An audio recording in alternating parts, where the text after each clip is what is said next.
Welcome back to the Dadabase. Today we've got a very special episode of the Dadabase.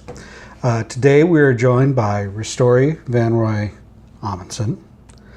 And this is our Father's Day episode. And for Father's Day I figured I would have one of my children on so we could talk about dads. So it's going to be a little bit of a different format than what we usually go with. We're going to have Restory asking a ton of questions here and getting some insight on what it's like to be a daughter of a dad. Very, very proud dad, as that may be. As always, we start off with what we're drinking. So, Tori, what are you drinking today? I'm drinking a Belching Beaver Peanut Butter Stout. I am drinking a Belching Beaver Mexican Chocolate Stout. So, what are you doing? What are you doing? Oh. Cheers. Skål. Skål. L'chaim. L'chaim. Okay. So now that we have our unpaid product placement out of the way, tell me about your experiences with your dad. My experiences with my dad has been... We've had a wide variety of experiences. As a kid, it was a lot of that, just figuring out being a parent and being a kid together, and doing a lot of the things like baseball games and so forth. Baseball was a huge portion of my childhood growing up, and I remember you implementing that. And then as a teenager, there were a lot of growing pains, and then when I moved in with my mom when I was 15, learning how to be a parent and a daughter from a long distance, that was an interesting experience. But I mean, that kind of makes it sound like it's been very vague, but it hasn't been. We've had a lot of good experiences. Yeah. Well, you're the first, we should say. You're the oldest, you're the first. And so that means that we both did a lot of growing up together. Yeah. Right? So you helped pave the way for your sisters behind you. And certainly there were a lot of growing pains that we both went through. What are some of those that you remember the most? I remember adjusting to life with my stepmom. Sonia was definitely interesting. There was a part of me that wasn't interested, but there was a part of me that was also interested in having a stepmom, so there was that conflict, which kind of put you and I at odds because, of course, you were choosing to be with this person, but you really wanted us to get along. Of course, our relationship has changed now in the future between Sonia and I, especially with Max in the picture. And it was, I guess for me, it was, for a while, I understood why you and Mom got divorced, but there was a part of me that was still unhappy about it, and that was a big growing pain. Of course, now being an adult, I'm completely over that, and I completely understand everything. And I understand that things happen for a reason and things happen for the better. But of course, being a 11-year-old kid, there's definitely some growing pains with that. Yeah, that's understandable. So, what are some of your favorite memories from your childhood of you and I? One of my favorite memories is, of course, as you know, the baseball game with Uncle John, where I think you said they were playing the Atlanta Braves and a huge thunderstorm broke out, and you walked back with me to the car in the pouring down rain, and they went into extra innings. Definitely Twins games. I really liked going to football parties where we would either go over to Uncle John's house, or on the rare occasion we'd go over to Uncle Brian's house, or even everybody would come over to our house and we'd all watch the Bears game or the Vikings game together, whatever game happened to be on. Because I really just like the sense of community that our house and our family's house brought, our extended family. I also really liked that you coached my softball teams, that you took that time to coach my softball teams. I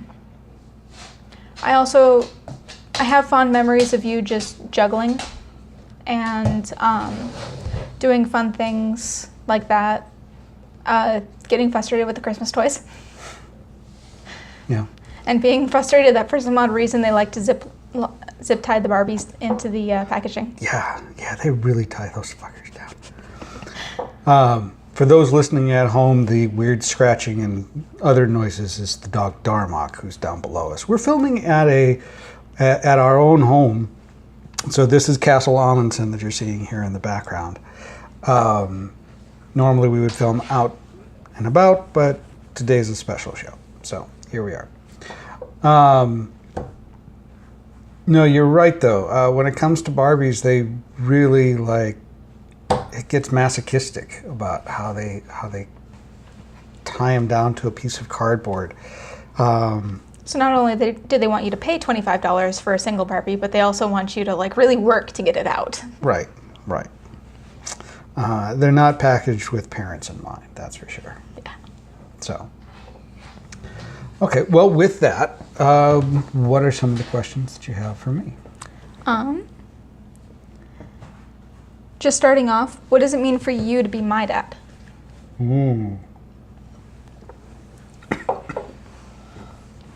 That's a heavy question to start off with right off the bat. That's good. For me, to be your dad is, I've described this before, but you are an absolute blessing to me.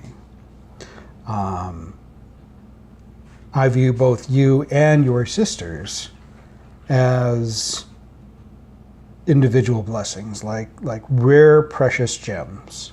And I can't believe that I've been entrusted with them. And there are times where I don't necessarily feel worthy of that. But you take care of them as the best you possibly can. And you try to shape them and mold them as your skills allow. But ultimately, what they become is up to them.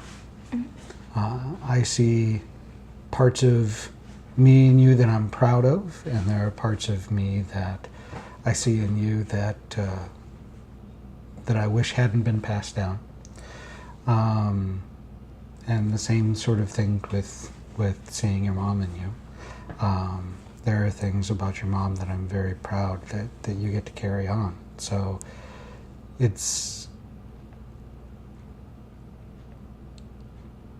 always been a blessing, and I always felt like you deserved more and better than what I've given you. I made so many mistakes with you and wished so badly that I could go back and undo some of them. But there are other times where I'm very, very proud of what we've accomplished together as a father and daughter. So I guess that's what my feelings are on it. Ready for the next one? Yeah. What was it like being a teen dad? Being 18 and becoming a dad? Overwhelming. Absolutely overwhelming. Everything about your teenage years that they say when it comes to overconfidence and believing that you know everything, I thought that would be the case. And when you were born, we had your grandmother on your mom's side that we were living with, who was there to help.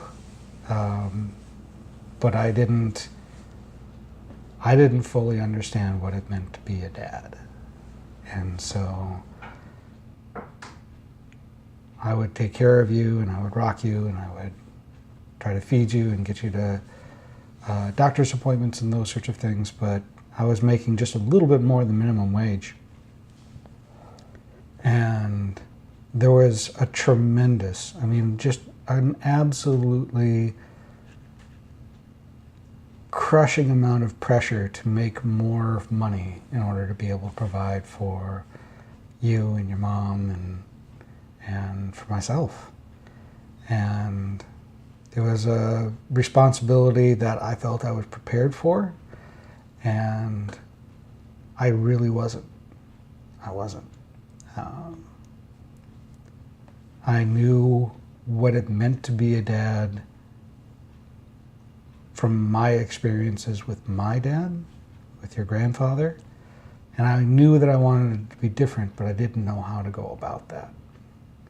And so I fell back into following his example. And there are places where that worked out really great, and there are other places where that didn't work out. But I just remember feeling an awful lot of pressure. If I were to look back on it,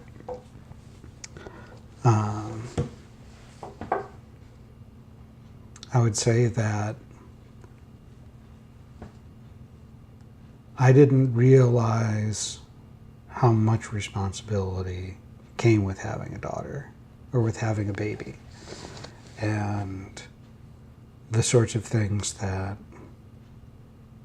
were necessary in order to keep you alive and thriving, and also keeping a family moving and taking care of myself. But we made it happen the best way we could. What was the difficulty in raising me?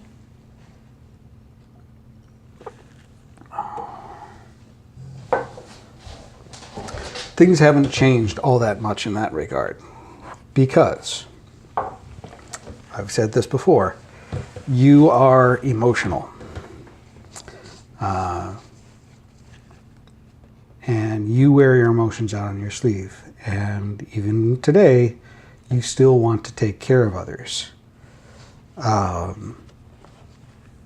Even when it comes to your own detriment. And you don't know where to draw that line. Now, I've had people tell me the same sort of thing, so whether that comes from me or your mom, it doesn't really matter. It's a trait that you have, and I'm familiar with it. I can recognize it in you, and I can see where you're supposed to draw the line, but I'm never sure where I'm supposed to draw the line between taking care of others and taking care of myself. And because of that extra emotion, it causes you problems. And I wouldn't change you. I just wish that you had a better idea of how to draw that line and when. But good luck figuring it out, because I haven't figured it out myself. What's the biggest challenge of being a single dad of 3 girls?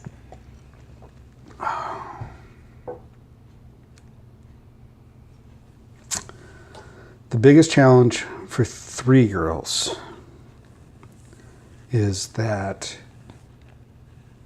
you have to make time for each one on an individual basis. And you also have to make time for them as a whole. And making decisions about what's right and wrong for all of them can sometimes be a detriment to one. It's a very much of a needs of the many outweigh the needs of the few. There are times where the needs of the few outweigh the needs of the many. And knowing what to do in those instances, which one is which, is really, really hard.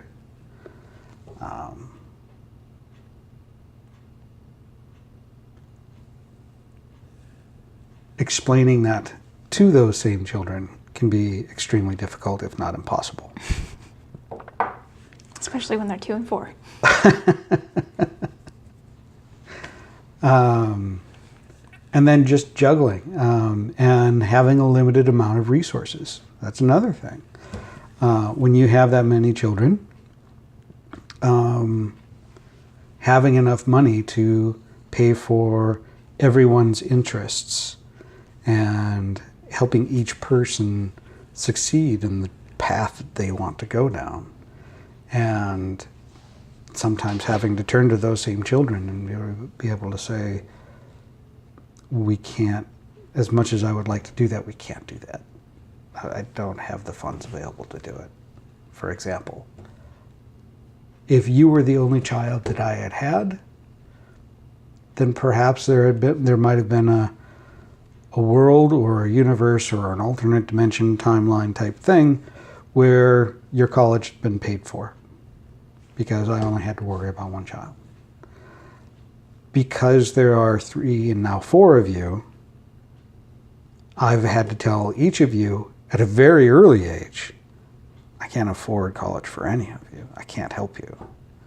I might be able to help out on a few books here and there, but that's the limit because there's so many of you, and it would be unfair to provide for one and not for the other. So sometimes it's just looking at your children in the eyes and having to tell them the truth that you're not enough, and coming across as insufficient as a parent for them. That's tough. To be fair, being able to pay for my own college, or having to work to be able to pay for my own college, has taught me a lot and has been kind of a game changer for me, and it's made me appreciate college a little bit more. Like, this is something that I've done. And it's pretty big for me, especially when college nowadays is like $1,500 a term. Right. So laying $1,500 down for 3 courses is pretty big for me. Yeah, absolutely. What's your experience in raising children of a different faith? Good question. So for those who are at home, who are unaware, I was raised Christian, and was introduced to Judaism through your mom and through you as children. And you have to grant me some leeway because I was raised Christian and didn't know any different. I didn't have any judgments against Judaism or Jewish people. Mm-hmm. I've always viewed people as just people, and what you believe is what you believe, and you have every right to that. And so long as you don't force your religion onto other people, then I fully support with what you do. What I did go into it with some preconceived notions based off of different stereotypes that you hear. And I didn't understand Hebrew. And I didn't quite understand it. But I also had enough of appreciation of it to understand that this is the religion that my religion is based off of, in a lot of ways. That I could appreciate it for what it was. But it was still a very foreign concept. And I never liked organized religion in the first place. I never liked going to church. It was always boring. And I didn't get the connection to a higher being that some people do. I could appreciate the messages and the parables and the symbolism and some of those things that came along with it. But organized religion wasn't something necessarily for me. So what I found was helpful was to pay attention to the larger message behind the religion and try to find the parallels between them rather than looking at the differences. And the differences are wide and varied. There's lots of different reasons that they are different. But if the central message of the religion boils down to treat others as you want to be treated, a lot of the golden rule sort of thing, then I'm in full support of it. So I think that, in a nutshell, helped me to understand what the religion was. And I didn't initially understand the heritage of Judaism and the idea that you were a Jewish person because your mom was Jewish was a very, very foreign concept to me, because it's like, well, religion, at my understanding, is that it's a choice of what you choose to believe. So the idea that religion as what you believe is being passed down through one side of your family, through the maternal side, didn't jive with me, and it took me a long time to understand and accept that. As a single dad, when it came time for you guys to go to synagogue and to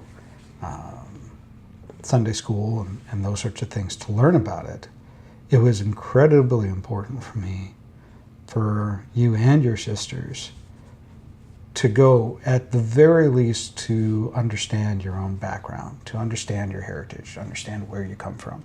Whether you choose to believe in a higher being or not, it's entirely up to you. But at least you have an idea of what your background is, where you come from, and decide what value that has to you. For me, I am agnostic.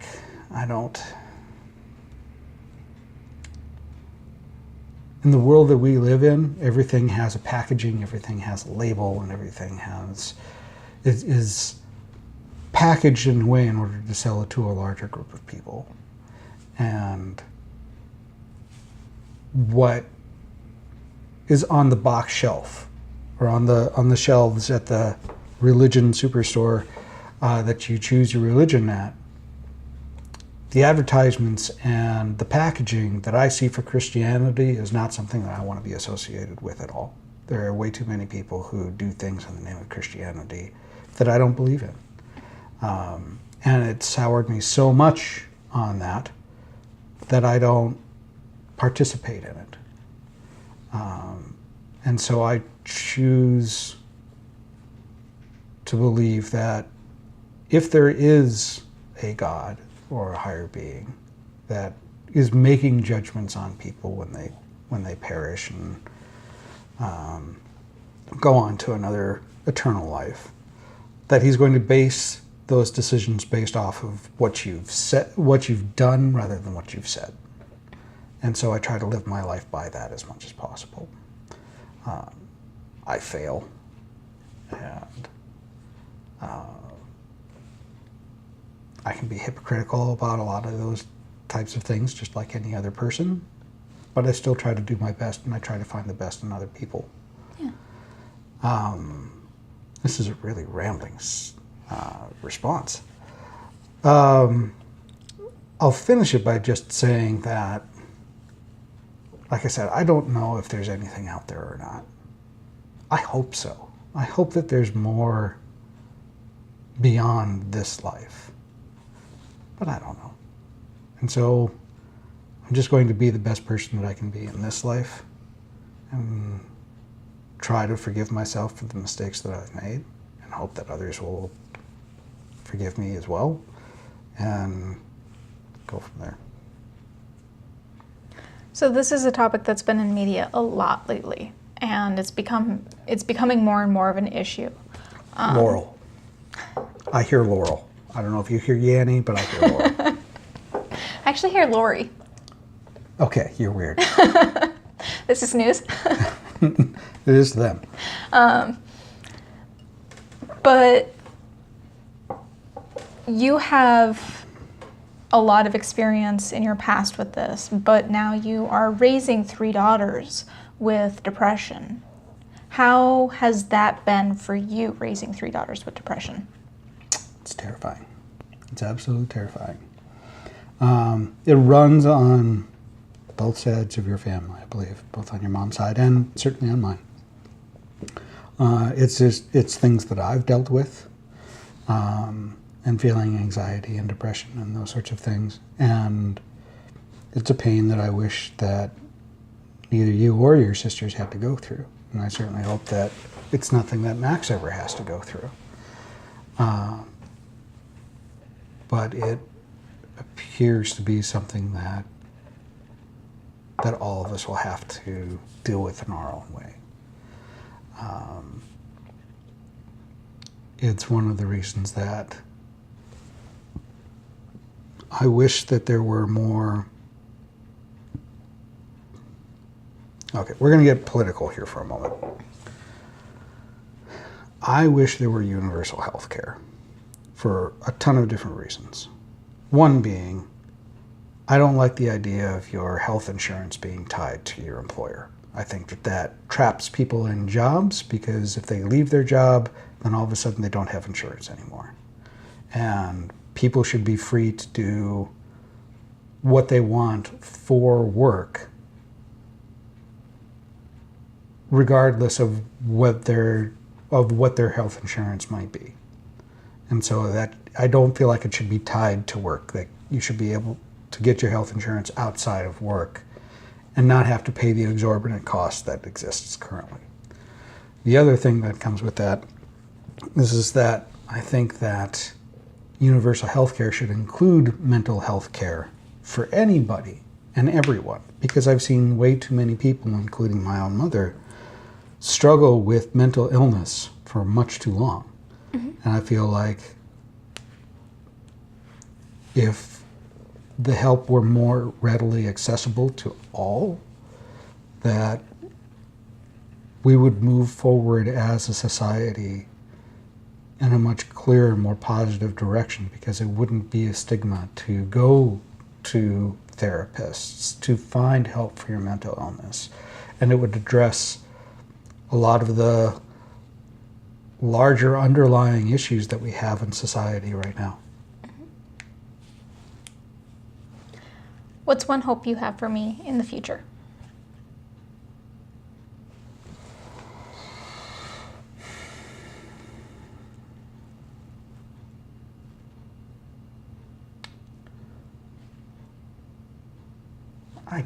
I'm not going to choose one. You don't get to do that to me, because I'm your dad and I get to say that. Not just one? No. I hope that you find happiness, whatever form that takes. I hope that you find work that is fulfilling, something that you want to do, something that energizes your spirit and your soul. I want you to travel so that you can experience the entirety of the world rather than just one small corner of it for the entirety of your life, and to gain perspective from other people's lives and see how other people live, not only in this country but in others, and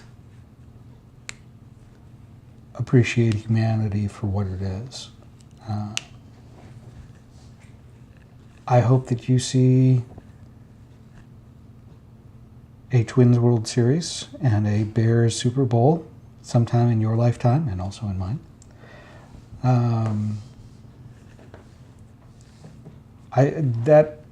That gives you a good top 5. Yeah. I'll go with that. What's one fear you had for me while growing up? That you wouldn't grow up. That's fair. That something terrible would happen and I wouldn't have my Restory in my life anymore. I worried that you might fall into drugs, or that someone would influence you in some terrible way, or that you'd be a victim of abuse, or that someone would take advantage of your helpful nature and put you in a terrible spot. So those are my largest fears for you. What is something in particular about being a dad that has changed your life?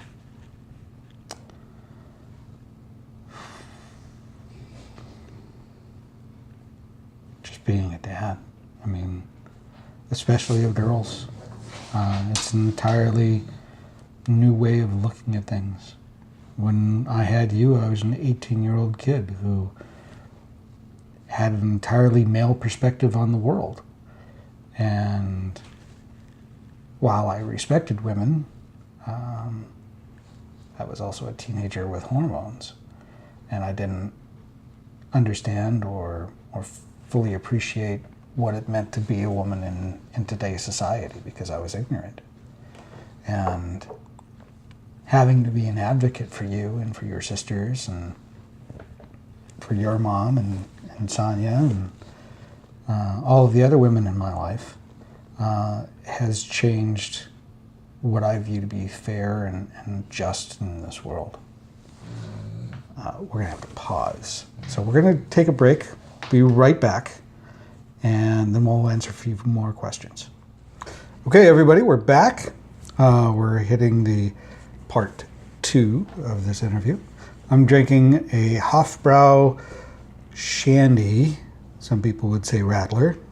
Either way, it's half Hofbrau original, half lemonade. It's fantastic. Really kind of helps cool down the day. What are you drinking? I am drinking lemonade and your triple berry liqueur. It's fantastic. It's really Just a tasty. shot, though. Yeah, it's a large shot. She's going really, really hard right now. It's a standard shot. It's a large shot for me, but it's a standard shot. Hit me with your next question. Is there anything you regret missing out on in my life?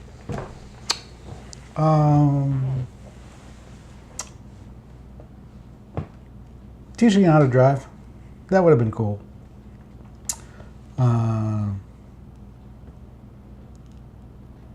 I think that it would have been really nice to be there for your high school graduation. That would have been nice. That didn't work out quite the way either of us really wanted it to. We're going to pause this in order to let the dog back in because I forgot to do that. Dog's back in and resting nicely, so. What's one perk of having an adult daughter? Oh, great question.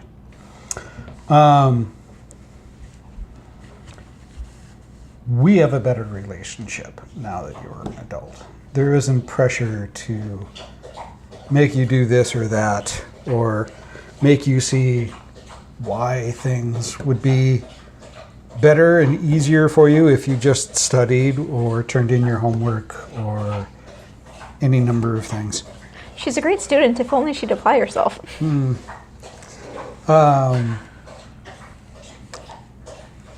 It's created some fantastic memories, and this is going to make us both sound terrible, but you've gone to the Oregon Brewers Fest with us. Twice now. Twice, and it's fantastic having you there. It's wonderful sharing that with you. We've gone to baseball games together. You bought me a beer at the stadium. That was really, really nice. And last year the Twins were in the playoffs against the New York Yankees. And you were working, and I was not, and I was at home watching the game. And as soon as the game was over, you came straight over to the house, came straight on into the house as quickly as you could, went into the beer fridge and got 2 beers and came down and sat next to me during the game. And the way I've described it, I don't know if you've ever heard this or not, but the way I've described it is that I didn't know that that was on my bucket list until it happened.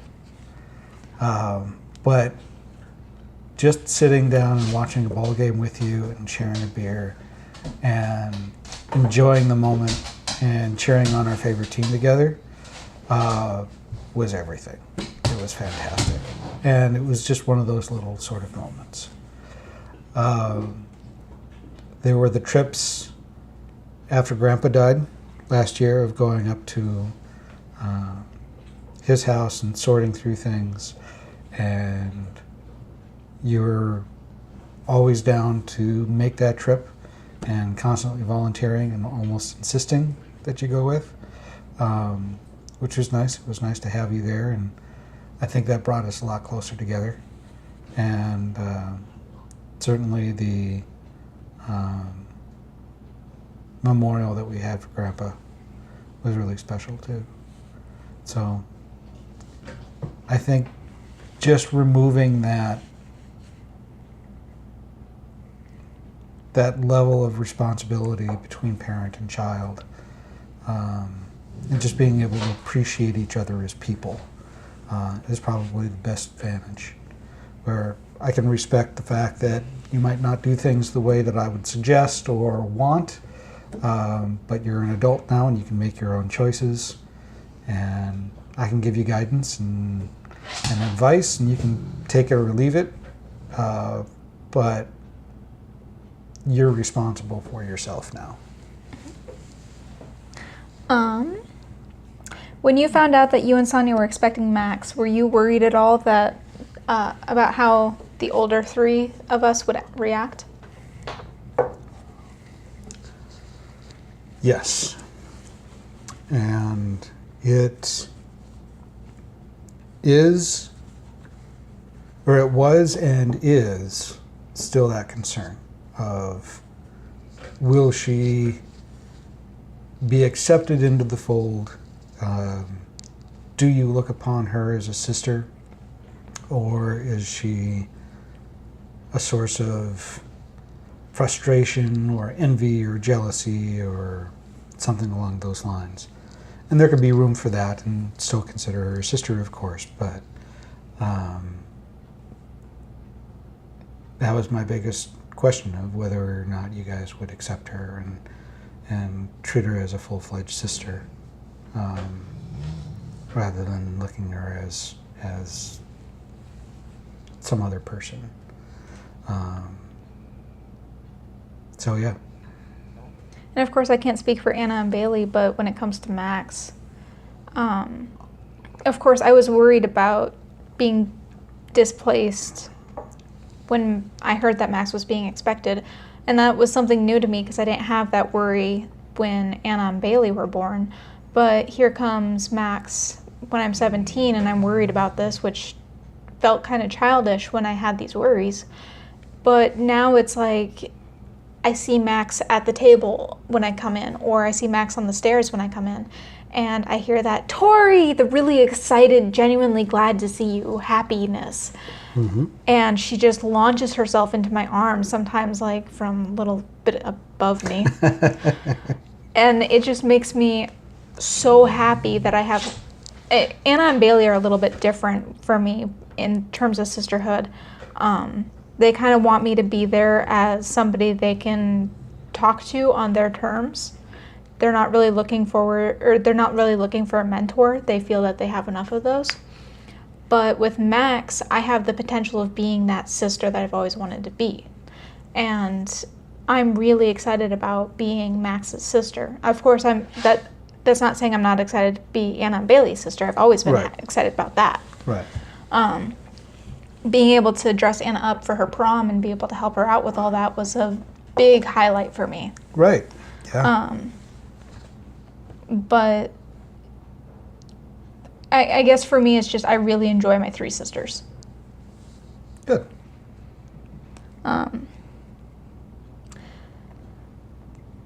What was your favorite thing about coaching my softball team?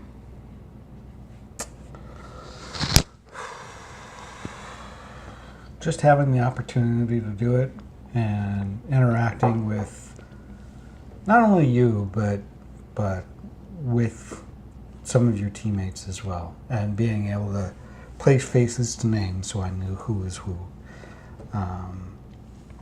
And getting an opportunity to share a somewhat common interest, or at least a blossoming interest. Out of all of my daughters, you more than anybody have carried on the love of sports. Nobody else cares. Nobody cares. Anna and Bailey will go to baseball games on Father's Day, and they have no rooting interest whatsoever. They just don't care, which in and of itself is an expression of love that I appreciate. But having somebody who actually has a passion for cheering on a team and being a fan and sharing that common interest is really special. And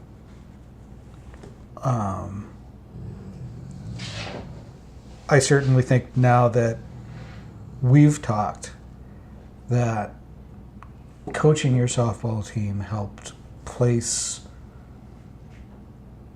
that interest into you and helped cultivate your love of sports. So I think that that's the thing that stands out for me. Well, and your influence of sports interest kind of helped me through a lot. Like in high school, it actually got me involved in the debate team. Because I was debating Packers versus Bears in my homeroom class, and my teacher decided that he liked the way I debated so much, he encouraged me to join his debate team. Nice. What is one word you would use to represent your parenting approach?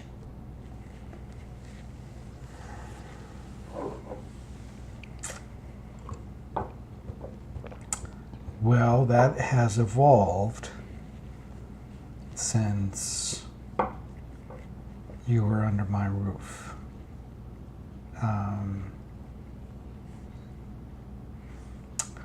I would say,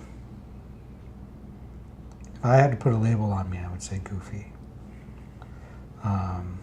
Certainly try to be laid back and try not to worry about too many big things.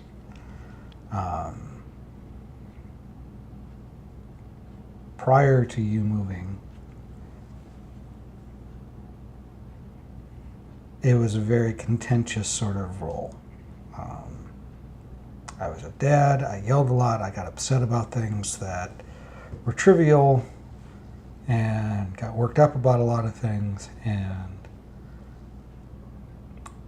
you moving in with your mom and leaving was somewhat of a wake-up call that I needed to relax a bit. Now, there are other things that went into you moving to your mom's, but I felt like a part of that was that I was having memories of my father and being scared of him all the time, to a point where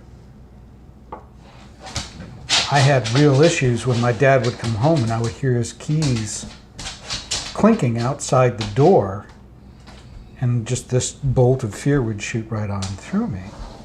And I didn't want that relationship with you, and I certainly didn't want it with Anna and Bailey. So I knew that I needed to find some way to relax more. And so I worked really, really hard on loosening up. So.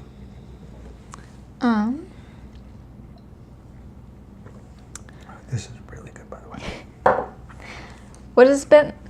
Okay, so I guess I should preface this question. So in about 4 years, it'll be made official, if everything goes according to plan, or plan-ish. What is it like being a almost father-in-law? You're telling me now. We discussed this last week. It's not like you guys have set a date. We still haven't set a date. Okay. I need a ring before I panic over that. All right. Ask me when it happens. It hasn't happened yet, so my approach right now is just the same as it was before. Certainly I want you to find somebody who makes you happy and treats you properly, is considerate of you.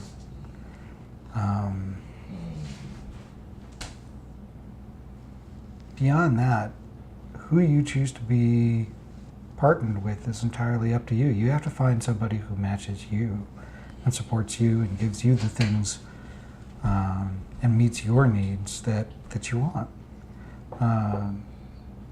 Beyond that, who gives a fuck what I think? Despite their terrible puns.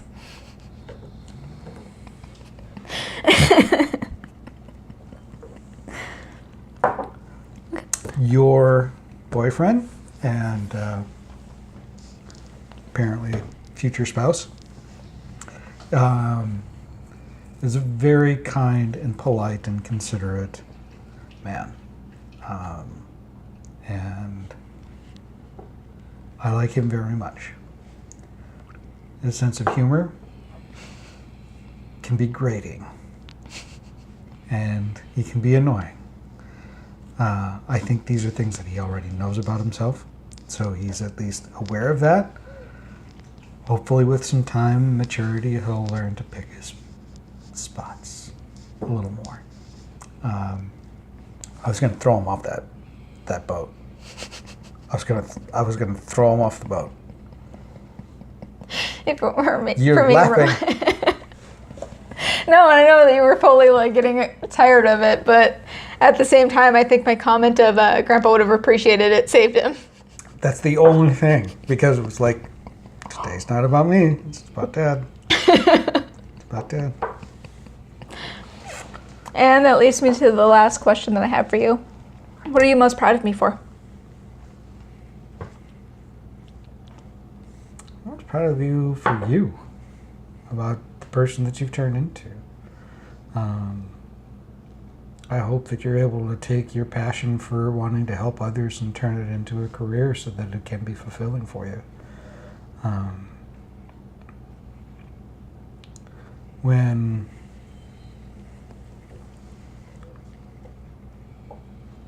my dad died,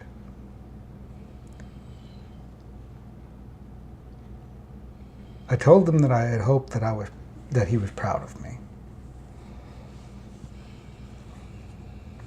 And he grabbed a hold of me and he said, "You're my son." And I didn't understand. I didn't understand how he could be proud of me just for being his son. And he had mentioned before, he was proud of me for what he felt was great fatherhood by raising the four of you as best I can. And for being the person that I am. And I was like, how is that possibly enough? I don't understand at all. And yet, when I change my focus from my relationship between my father and I look at you and your sisters, I'm put in the same spot that he was in. And that part makes entire sense. There is an immense amount of pride in who my children are and the people that they're growing to be. And it isn't anything more for them just being you. It has to do with, it comes down to not wanting to qualify it. Because I could say, well, I'm proud of you for graduating high school, or I'm proud of you for going to college, or whatever the case may be. Not, I'm proud of you for never doing meth, or something like that. But that's just putting a qualifying thing and focusing on one part of your life. I'm proud of the whole. Everything falls in within that. And I'm proud of it all. It is my honor to have you and your sisters as my children, to be able to say that I'm your dad. I feel unworthy of that, and yet here I am. I get to have the title of I am Restory's dad. That means a lot to me. What may help our listeners, if that was really your last question, is that you have a stepdad. And he's a very nice man. Very kind. I like him very much. Really helped me through a tough time. Yeah, and I have step-parents as well. So I feel like I can appreciate this. Step-parents who love and care for me very deeply, and helped me through some very, very rough times as well. And so I ask this for the benefit of our audience. Did you ever have any problems resolving your love for the two of us, of loyalty or respect or anything along those lines? No, Perry came into my life, my stepdad came into my life, and he treated me a lot the way he did my dog. And I know that sounds terrible off the start, but my dog is terrified of men for the viewers. And I went through a really tough time, as you know, and it kind of left me a little jaded and a little shy. And Perry came in, and he is a classically trained cook who slowly fed me and got me a little closer to him. I know that they say that, you know, the way to a man's heart is through his stomach, but let's be real, it's everybody. And I've also really appreciated the way that you and Perry have interacted, how you two have been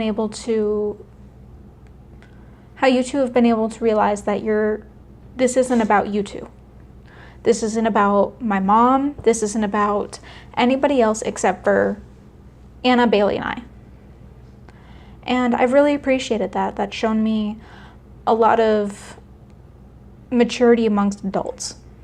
And I know that's funny to say, maturity amongst adults, but let's be real, I've worked with some really immature people. And very mature adults can act very immature when it comes to parenting and boundaries and children and all of those sorts of things. Mm-hmm. So it brings up an interesting contrast, because in your life prior to Perry, there was another father figure that you were introduced to, and I'm curious to know if you had feelings of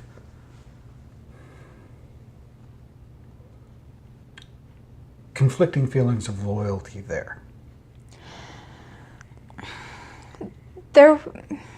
Because the relationship that you had with the relationship that I had with him was much different than the one that I have with Perry.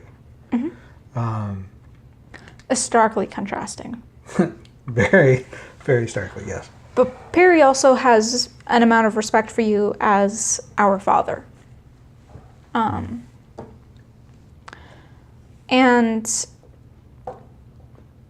for the other person, I wanted to be close to him because he was somebody that was in my mom's life, and he was somebody that it was just kind of assumed he wasn't going to go away. So there wasn't any issue of loyalty there. I just wanted to get to know him and be close to him. And the way he treated me was not the way a little girl or a teenager should have been treated. And as I've previously said, it really hurt me and jaded me. And the way Perry came into my life really kind of changed that. And nothing really changed with you.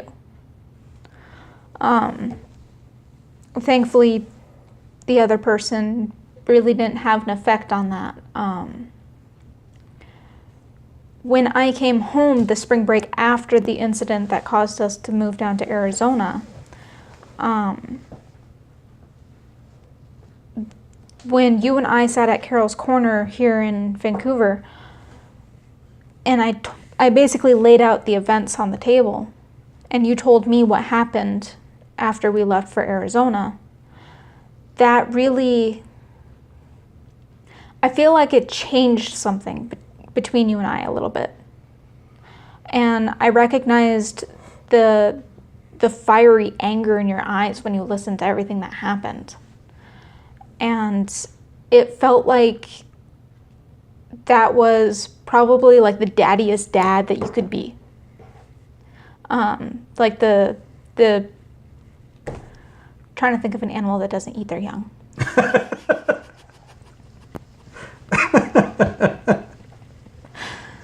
I guess, like the Papa Bear protecting his babies or something like that. Right. But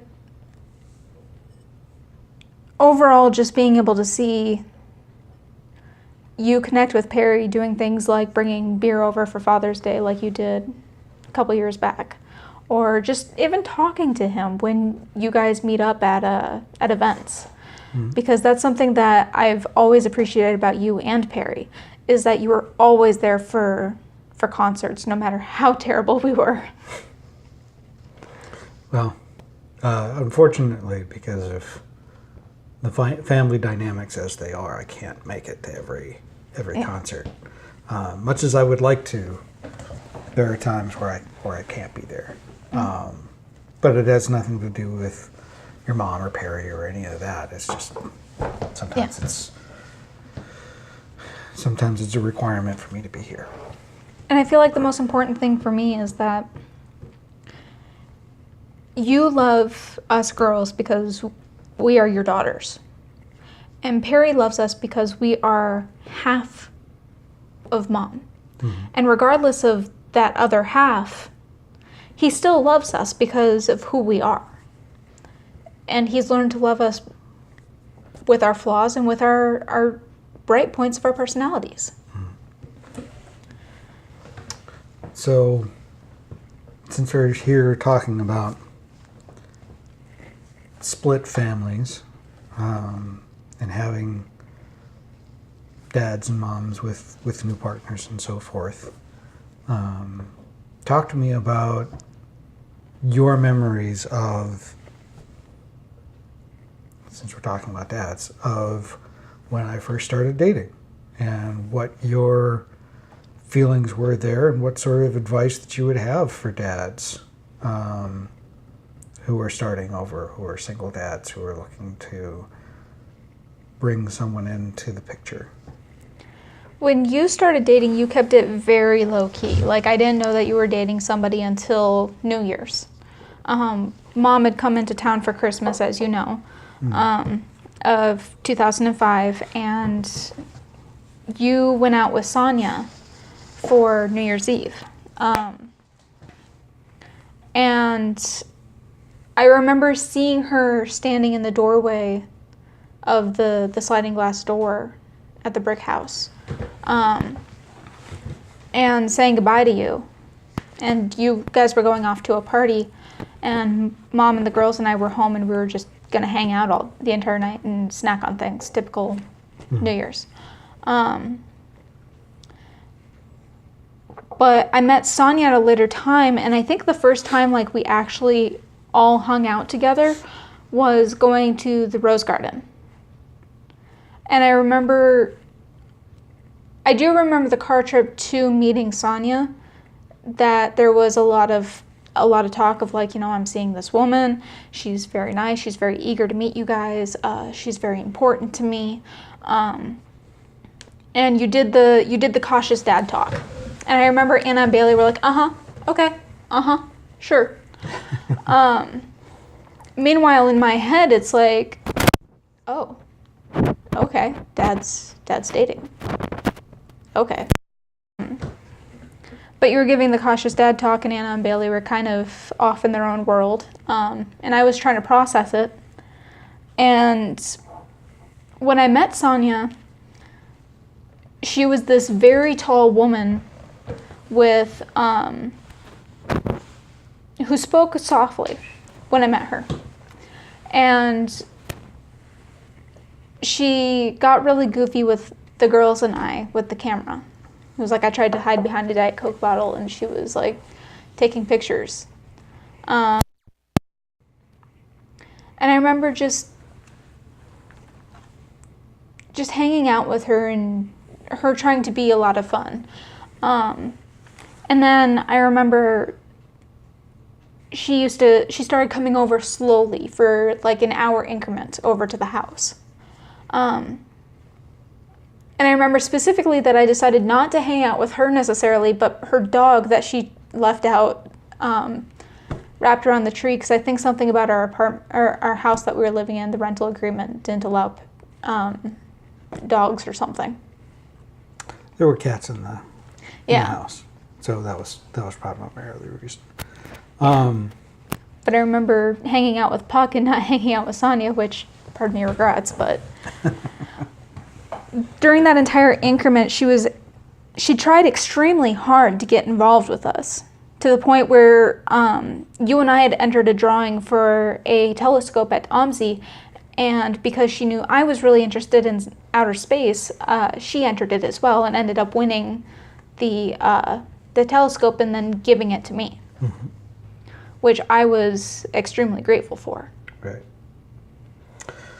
Your memory is pretty good, although you actually,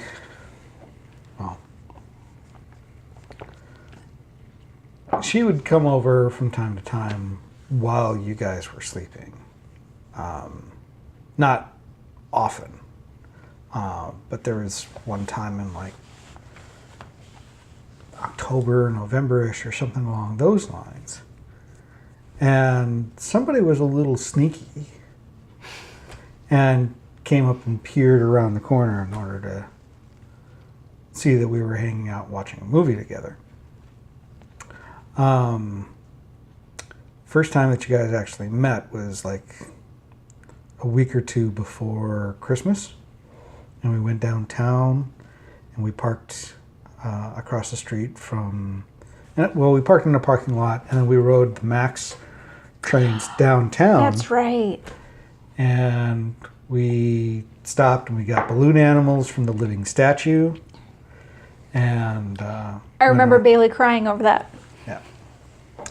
And then we went into the mall and walked around for a bit, and then headed home. And then later on, your mom, of course, visited, and she watched you while Sonia and I hung out, just to give you an opportunity, you and your sisters, an opportunity to spend more time with your mom while she was visiting.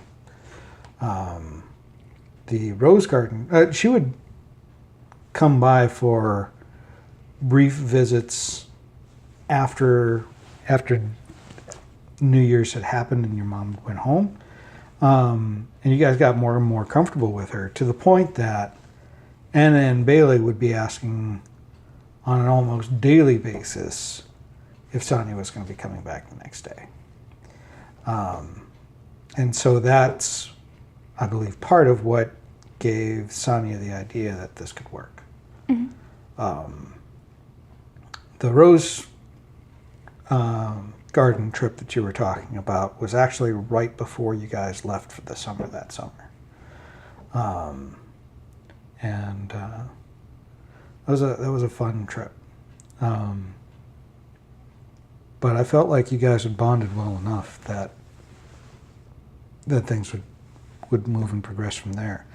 So, given that experience, what would you advise dads who are looking to date to do differently, or any other advice that you might have for them in order to make that transition smooth?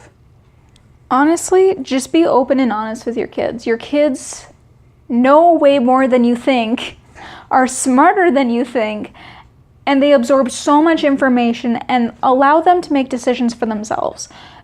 They are extremely good. They're good people tellers. They're able to tell whether or not the person is good or bad. They're able to decide for themselves what they like and what they don't like, even at the age of 2. And most of you dads already know that because they want the blue cup instead of the pink cup. But just be open and honest with your kids and talk to them. And make sure they're not afraid to tell you the honest truth. And if they don't like somebody, they're well within their rights to not like somebody. But that doesn't mean you don't have to stop seeing that person. And that doesn't mean that you also have to keep seeing that person. If you're a little iffy on it and you're looking for your kid's opinion and they say no, that's up to you whether to not to take that. But honestly, just be open and honest. Good advice. Really good advice. So, now that you are an adult, what is your favorite part of our relationship? How do you... I'll have you answer that one, and then I've got a follow-up question of how do you feel like our relationship has changed? I guess I can answer that same question within the same answer, both questions. I really like that there's no more pressure of that dad and daughter relationship anymore. Of like the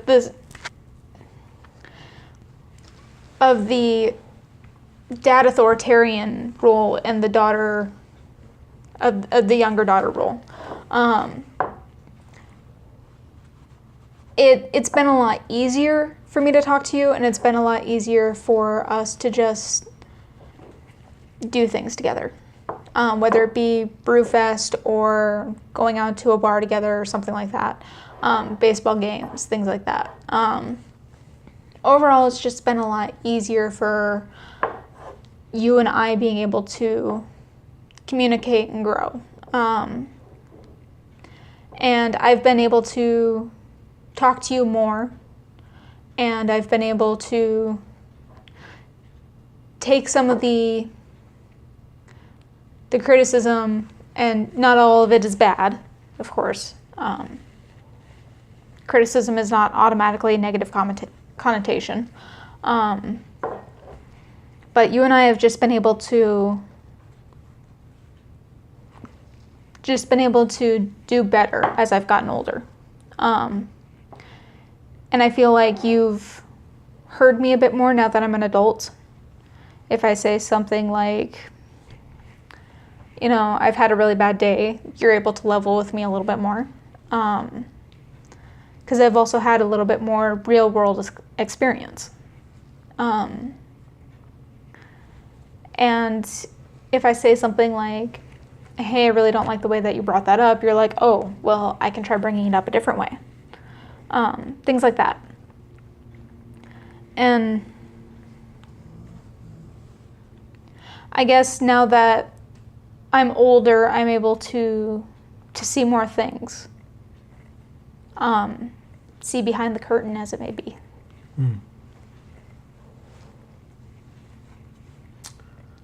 When is a time that you were embarrassed that I was your father? I don't know if you remember this. It's the Stein incident. I think I was 13 years old. I know it was 7th grade. I was supposed to spend the night at one of my friend's house. And she was kind of a frenemy. And I think you know exactly what I'm talking about. Yeah. We went out to Gustav's beforehand because something about you and Sonia wanting to celebrate. And we went out to Gustav's. They were having their Oktoberfest beer, which came with a free stein, and it's a stein that's like this big. And that might be my 13-year-old memory taking over. No, it's giant. Yeah. It's giant. I've got it right up there. We'll bring it down for our next little break here. You decided to down the entire thing before we left. And you sat in the back, and I sat in the passenger seat on the way to my friend's house. And then you decided to switch when we had gotten to my friend's house. And you got out going, Stein, Stein, Stein. And you stumbled a little bit. You looked like you were going to fall, and then you recovered and got into the passenger side. Damn, and I went, terrible. Oh, that's my dad. Oofda. I was really entertained when you were in the back going, Stein, Stein, Stein. But it was like when you got out, that was like my oofda moment. Okay. So what traits of mine do you feel that you have? What have I passed on? I feel like I ended up getting a combination of yours and mom's stubbornness. But just because I know that there are some aspects that you can be stubborn over and some aspects mom can be stubborn over, and I feel like I'm stubborn over both. I feel like I got some aspects of your communication. And I feel like I definitely got your love of sports. When you say communication, give me an example.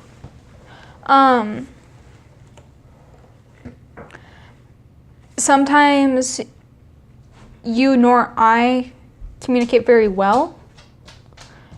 Like just over like text message. How dare you?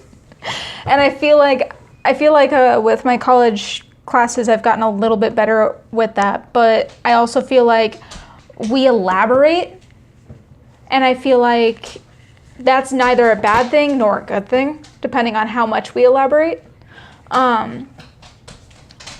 But I guess I shouldn't say it's a bad thing because, you know, some people may get annoyed that we elaborate, but it's probably better that we do over elaborate.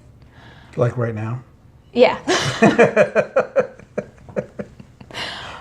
But I feel like I've gotten aspects of, like you were saying, aspects of like, I feel like I need to take care of people, and that has put me in a bad spot a lot, as you well know.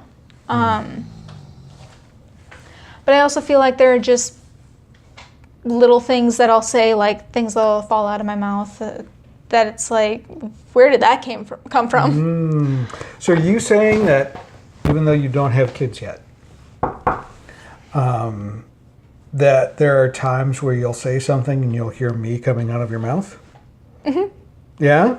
Yeah, I'm just kind of like, oh boy.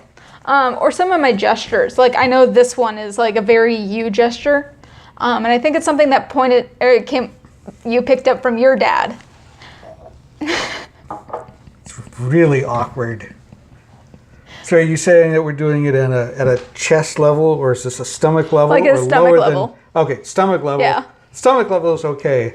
If we raise our hands and do this, that's a little bad. If it's below the waist, that's a little bad as well. No, it's definitely like a stomach level, and it's kind of like you use it when you're doing emphasis, and I do it too. But I also knew that Grandpa did it especially when he was talking about sandwiches. Well, yeah, it's just adding pounds, right? Adding pounds to the waist. Okay. What are the life lessons, if any, that I've taught you that you will carry on, or that you'll hold on to when the time comes that I pass? Work hard, dedication to family. I don't know about the work hard one, but Dedication to family, I get. It's something that you've really drilled into me. It's like if you want something, you have to work hard for it. Especially like when I was in high school and middle school, and my grades started slipping. You're like, if you want to be good in this world, you have to work hard. If you want something, you have to work hard. And I mean, that's something that I'm doing now with college because, as you know, your parents aren't going to be there to catch you in college. And it's all on you. And it's a very dramatic shift from high school. Of course, you know, I've been in college for a couple years now. But it's a very dramatic shift to go from your parents are responsible for everything in your life. With high school, they're responsible for your grades, they're responsible for your attendance, to you're on your own. If you fail, it's your fault. Right. There's a little bit of that still in high school, but at the same time, your parents are getting your grades. Your parents are responsible for making sure you get your homework done, things like that. And kind of forgot where I was going with this. I forgot.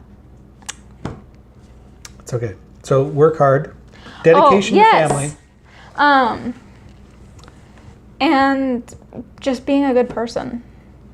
Like, I feel like that's something you learned from your mother, who was always doing a lot of really good things. Not to say that Grandpa wasn't a good person. Grandpa did a lot of good things too. But your mom did a lot of volunteering and working with the church and really gave more than she probably had to give. And I feel like that's something that you learned and I learned from the both of you. Very interesting. What are this might be a rewording of a question previous, but what are the memories that you're going to cherish when I'm gone? I'm really going to appreciate going apple picking. I know we've discussed previously, like, going apple picking in Wisconsin wasn't necessarily like a favorite memory of yours. It's just kind of a memory for you. But for me, that was like the root of apple picking for me. And I really appreciated going out and doing that. And I remember Kinley and I buttoned up in our jackets and just having the time of our life watching you juggle apples. And you would make it a lot of fun and you'd make it silly, which for 2 4-year-olds was the best thing ever. That really is my target demographic. I do amazing with 4 to 5-year-olds. Once they get to like 10, 12, all of a sudden, you know, dad being goofy isn't as much fun, but fantastic you get a lot of goofy the dad. dads. Yes. Well, I live for that. Right now, I mean, when it comes to teenagers, I really love the 12 to 15 year range for the dad. That response, I will admit, I live for. I just live for it. I just can't wait for them to say it that way, just because I know that I've gotten to them and that they appreciate the humor, but it's still annoying to them. And then you get to like the 17, 18-year-olds like Anna, and it's like, oh, you're ignoring me now.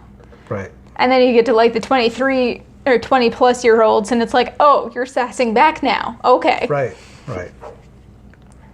Getting through the teenage years is always the hardest part. It's always the hardest part. It's the true test of dadship. Parenthood, of any parent, of like just living through the idea that they know everything. And I say that as a person who was an 18-year-old who thought he knew everything and was going to be a dad. But it makes all the difference in the world of getting past that point and realizing that you or they are fallible and that they will make mistakes and that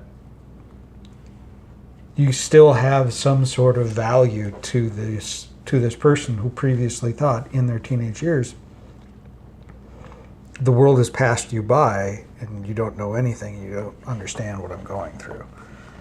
So I'm looking forward to those years, but I'm also really appreciating where I'm at. So See, hearing you talked about that made me think of another question for you, if I may. Yeah. What was the hardest thing you had to watch me go through as a dad?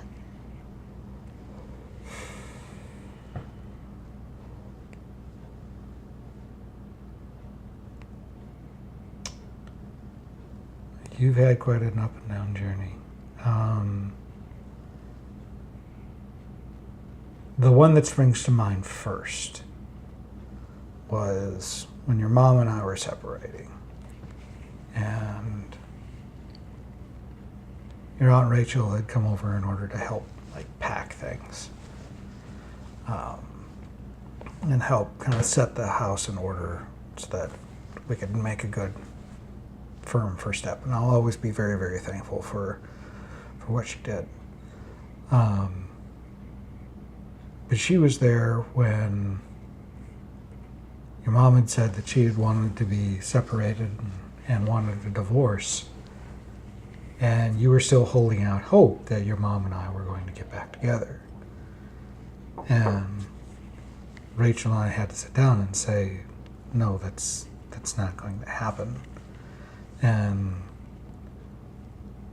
to watch her heart break like that was devastating to me. And that was a pain that I couldn't shield you from because your mom and I were responsible for it. And there wasn't anything that I could do to stop it or prevent it. The only thing that I could do was just be there and be honest with you and tell you the truth so that you didn't have this false hope that you were going to live with. That was really, really hard. This is not in any way, shape, or form meant to place blame or to deflect blame or anything along those lines.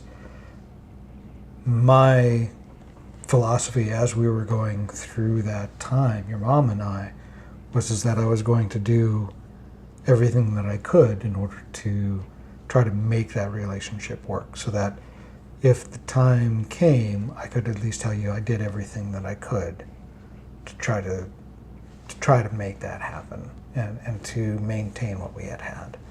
But there are times where the relationship can't be saved.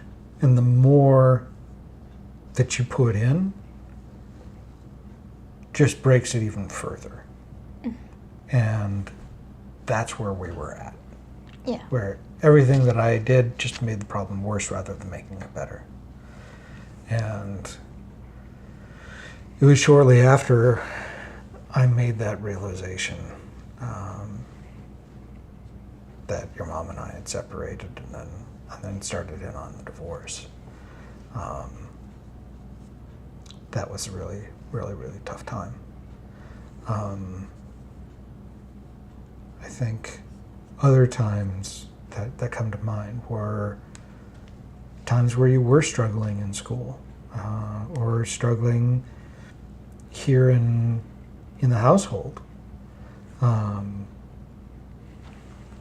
You had a tremendous love and need to be with your mom. And I recognized that. I could relate to it because 20 years earlier I was in the exact same position. I lived with my dad. My mom lived in Minnesota. I knew what it meant to miss my mom and to have a rocky relationship with my dad. And I could only hope and infer that you still loved me, but that you simply weren't happy and wanted to live with your mom. In my instance, it ultimately came down to my decision with my dad, of just telling my dad that I'm not happy. And that was the hardest conversation that I had had with my dad, except for the fact that I was telling him, oh, I'm getting out of order here. Point being, I think that you wanting to be with your mom was a very difficult proposition because it complicated things because you had younger sisters. Mm-hmm. And similar to what we started with in this interview was the idea of,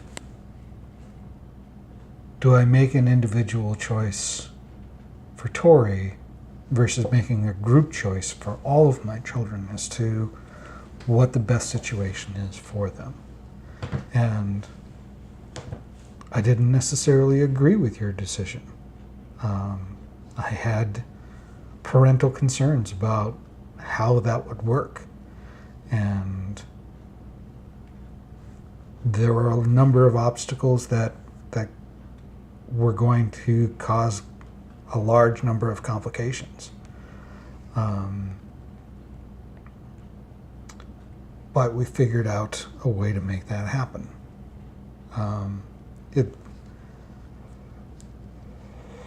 There's also times in your life where there are no good decisions. And that's the first one that I would point to in my entire life of, there's no good choice here. You just have to make the best of what you have left, of what you have to work with. And so we agreed that you could live with your mom, but that your sisters needed to come back here. And I didn't want to split you up, but it's what you needed. And so it fell out the way that it did.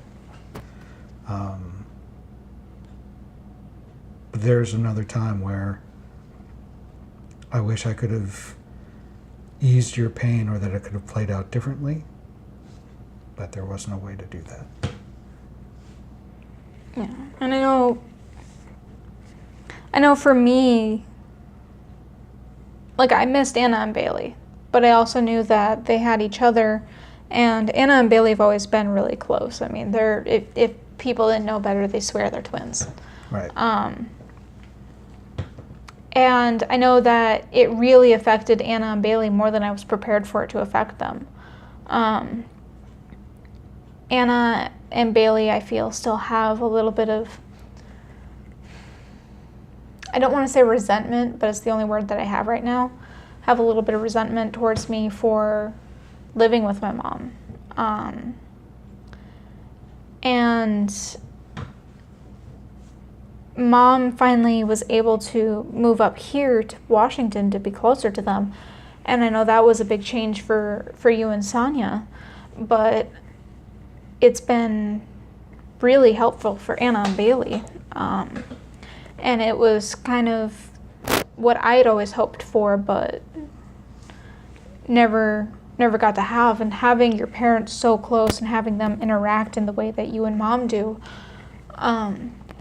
is such a fantastic opportunity for them.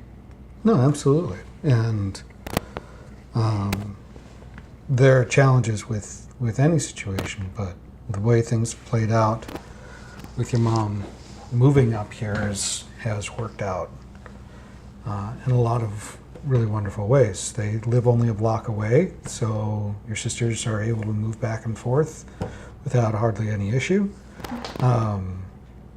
They've got their time with their mom, they've got their time with me, and they have two supportive households in order to make that happen. When you chose to live with your mom was in Minnesota, we were here in Washington, and it wasn't possible to go back and forth within the same day. There were tremendous costs involved with plane tickets and travel and all of those sorts of things that had to be negotiated, and that made it really, really difficult. Special moments, special days that came along, it depended upon where they were at. You know, if they were with your mom or were they with me. So making long distance split families work like that is a tremendous task for any parent. And it can put a lot of stress on the parents in order to make those sorts of choices. We just did the best that we possibly could. We certainly didn't see eye to eye, but now with her living so much closer, it resolves a lot of those stressing issues.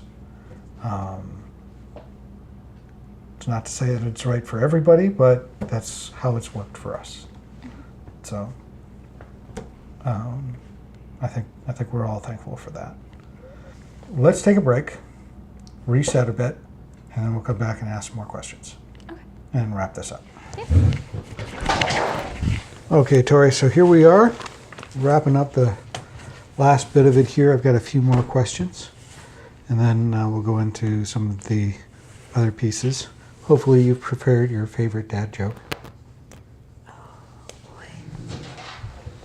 Well, that.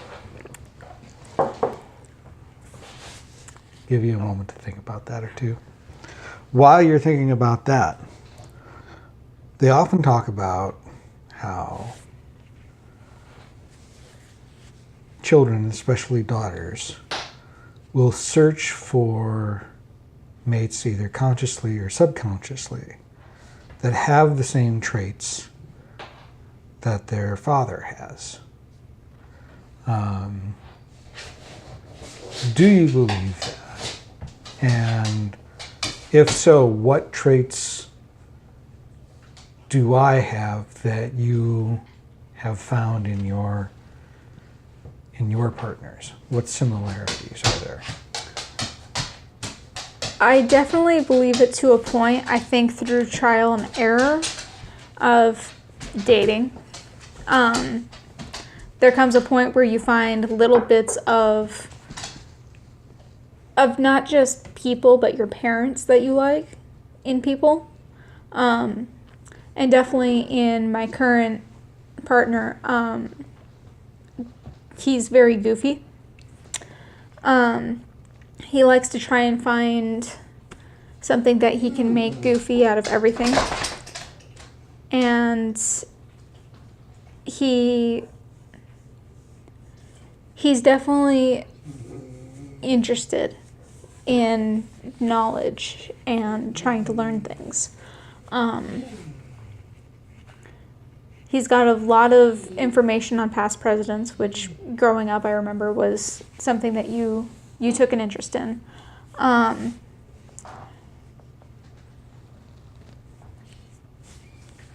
But as a person, I think my current boyfriend is fairly different from both my parents. I think he's got a good heart, which is a lot like both you and Mom.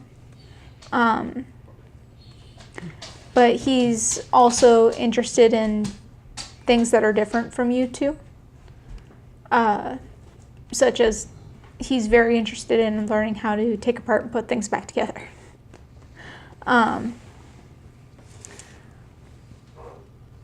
But he has a lot of similar food tastes that you do. Very interesting. So you've known me for 23 years. In those 23 years, how do you feel like I've changed as a father? Overall, I think you've definitely relaxed a lot more. With me, as I've previously said, that a lot of that pressure has gone away. But just as a dad in general, you've definitely, I feel like you've become more involved. And you've become a bit more attentive, especially like with Max. Seeing the way that you interact with her is really nice for me. That's interesting. I was going to ask you a question of whether you resent those changes or not. especially as they apply to Max. The No. type of father I am with her versus how I was with you. No, it's nice to see how you interact with the girls, all three of them. I like seeing that you get up in the mornings and you interact with Max. And I know that mornings are not your or my favorite part of the day. But Max is definitely like Anna. She's an early riser. I think it's the blonde hair thing. Could be. Got a little ray of sunshine that they have to bring into your life. Oh, yeah. Yeah. But she's up early every morning and you're up with her. And with the girls, it's nice to see that you help encourage them with their stuff. When Anna said that she wanted to be a surgeon, you told her if that's what you want to do, then go for it. Bailey, she says she wants to be a lawyer. I think she's still muddling through the decisive part of being an adult, of trying to figure out who you are and what you want to be. She's 15. Yeah, she's got time. Yeah. If nothing else, she's got maximum 4 years before she has to nail down a major. Plenty more time on that. But just encouraging her to find out who she wants to be and what she wants to do. And I know that some things are definitely more difficult than others with Bailey, but... Cool. Well, with that, we're going to take a quick break, and then we'll come back and we'll get your favorite dad joke. Sounds good. Okay, Tori. Here we are at the end of the database. Had a fantastic episode. And hopefully we get this up for Father's Day. Only one thing left to do, which is to ask you what's your favorite dad joke? My favorite dad joke is anything that relates with I'm dad. So, like, Dad, I'm hungry. Hi, hungry, I'm dad. Or around Facebook, there's been something circulating where it's like, honey, I'm pregnant. Hi, pregnant, I'm dad. Like, that's probably my favorite one. That's dad joke 101. I mean, that's where it lives. That's where it starts. It's a classic, but It really you can't is. get any better than that. You can't. You really can't. All right. Well, with that said, we're going to bring an end to this particular database episode. Thank you for joining us. Thank you for having me. It's been a fantastic episode. I'm really looking forward to seeing people's reactions to this. There are some other questions that get asked at the end of it, which are typically more related to dads. But we're going to skip over those since they don't necessarily apply in your specific instance. But I appreciate you coming out and doing this with me and not getting distracted by pets. His hair is amazing. If you can't tell where I got my great hair from. I love you, and I love you, and we'll see you next time. Take care. Happy Bye. Father's Day. Happy Father's Day. Happy Father's Day. It's my little bit of tea. To you. And I mean seriously, I've had to lose some serious hairs asleep because of this perilous bear. Trees in the street.